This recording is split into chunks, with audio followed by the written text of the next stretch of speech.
Obviously, people are, have busy lives, and the fact that they're willing to come and voice their support for ocean protection is a real positive thing.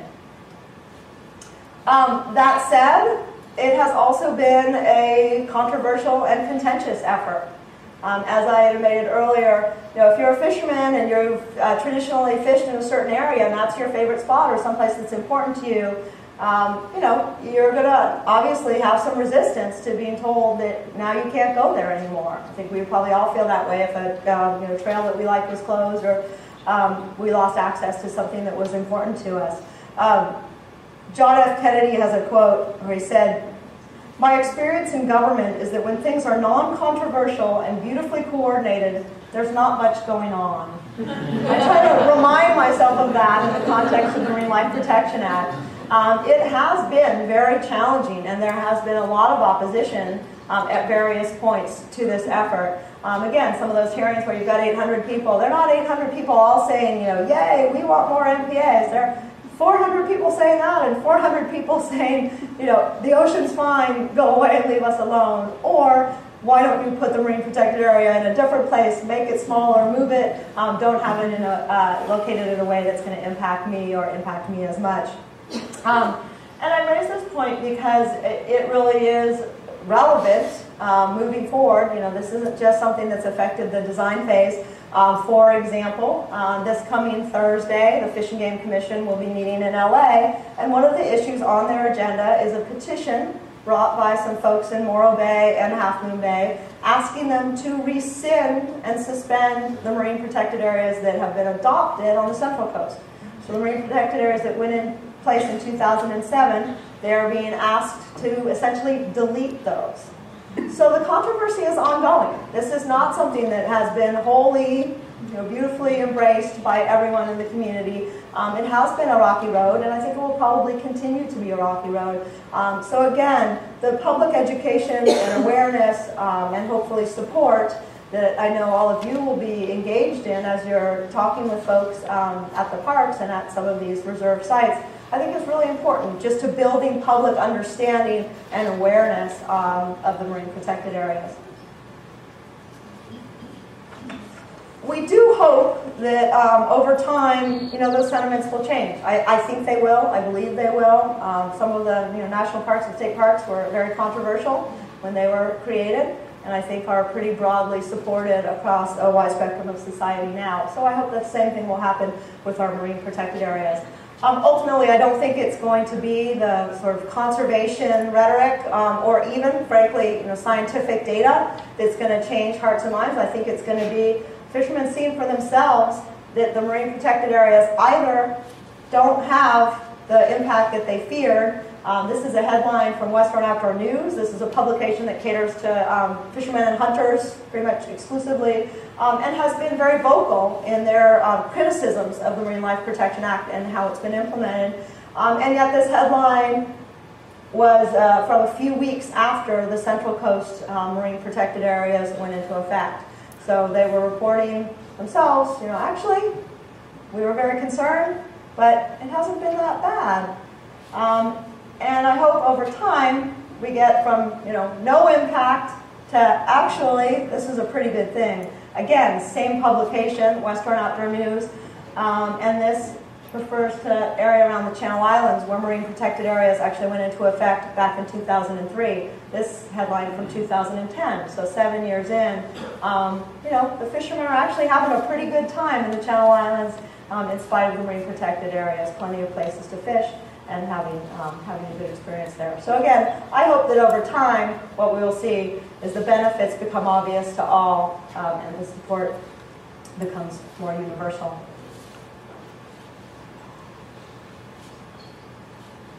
I want to rush past those. So just a couple of photos showing some of our favorite spots included in the marine protected areas. Point Reyes, an area that was included in the North Central Coast Marine Protected Area Network. Of course, our own Carmel Bay, Point Lobos, and Point Sur, my favorite spot. So back to the theme of the day.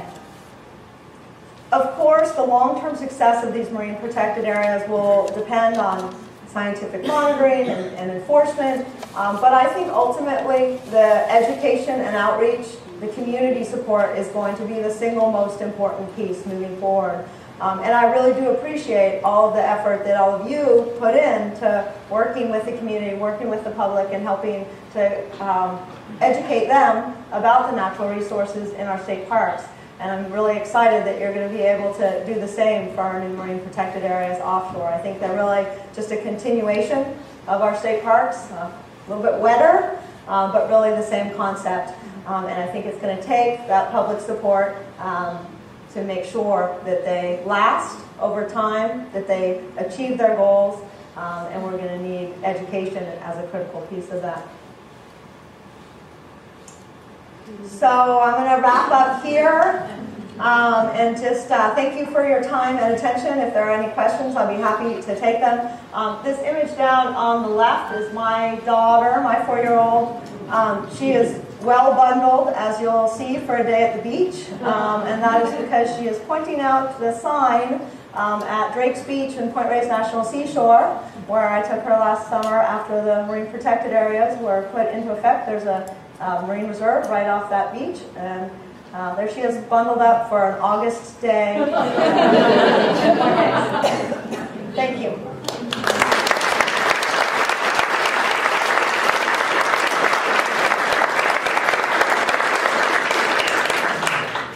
Why don't we take a few questions for Kaitilin? She's not able to stay through the end of the day, so if you want to catch her, really a wealth of knowledge about public policy and a variety of other things as you've seen, so why don't we take a few questions way in the back there.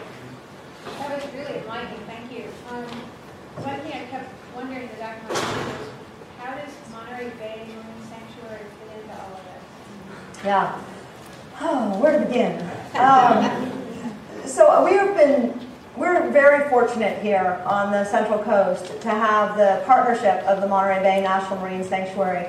The Marine Life Protection Act was a state effort, so it's a state law. It only impacts the area from shore, from the high tide, to 3 miles offshore. So it's that narrow band that's under state jurisdiction. And as a state law, that's all the Marine Life Protection Act can apply to. The Marine Sanctuary, however, was really a critical partner in the success of, I would say, the Central Coast Marine Protected Areas, but also the North Central, the Gulf of the Farallon Sanctuary to the north of us. Both sanctuaries served on the stakeholder group, so they had staff that participated on the stakeholder group and helped with the design of the marine protected areas. And then the sanctuaries have also been really an important partner in enforcement, in monitoring. They're using the sanctuary boat to do as a research platform for some of the monitoring efforts to study the new marine protected areas. The sanctuary has really stepped up and in some cases taken a lead role on the educational materials, helping with development of signage, Monterey Bay Sanctuary Foundation also, but the agency itself. So, the state of California obviously is suffering from very lean times, so are the feds. But I think partnerships are the way through the patch that we're going through right now, and having the Marine Sanctuary able to step up and assist the state with the sort of long-term management, the enforcement, the education, the monitoring has really been critical. So for each sanctuary area, what's the mechanism of enforcement? So because they are established under state law, they are the creature essentially of the Department of Fish and Game, and it's fish and game wardens who are the primary line of enforcement. In some cases, of course, park rangers are assisting. The Coast Guard, the Marine Sanctuary have also played an important role in some cases, but the primary responsibility lies with the Department of Fish and Game wardens. I noticed on one of your slides of the marine protected areas throughout the state that San Francisco Bay was listed on there. Can you briefly address what that's going to be about, or what the timeline is? That's a very good question. So again, the design of marine protected areas along the coastal portions has been completed, although we're not quite there yet in terms of adoption. The North Coast has yet to be adopted. The fifth and final region is the San Francisco Bay. It is not entirely clear exactly how that's going to play out right now. The Marine Life Protection Act initiative, the folks who have run the process in the other regions have a consultant sort of looking into that and studying what would make sense in the Bay, talking to folks about that. It's obviously a very different beast than the open coast. And so whether this is the best tool, how it would work, and what kind of a process would make sense in San Francisco Bay is really an open question. So I think we'll probably be learning more about that over the next 6 or 8 months, but nobody really knows at this point exactly how that's going to unfold. They're still sort of asking folks for their opinion and trying to figure out what's the best path forward. Yep. One of your slides mentioned they wanted effective management and adequate enforcement of the law. Yeah. Do you think we're actually getting adequate enforcement? Unfortunately, I don't think we're getting adequate enforcement of any natural resources laws in the state of California on land or at sea. Yeah. I mean, those are the days we live in. And hopefully we will have better days ahead. And as I said, I think partnerships are the way to get from here to there. But it is absolutely true that we do not have enough state park rangers. We do not have enough fish and game wardens. And that has very serious consequences for wildlife and habitat protection on land and in the ocean. Yeah. Given all this protection, why does Seacliff State Beach host 2 annual fireworks displays?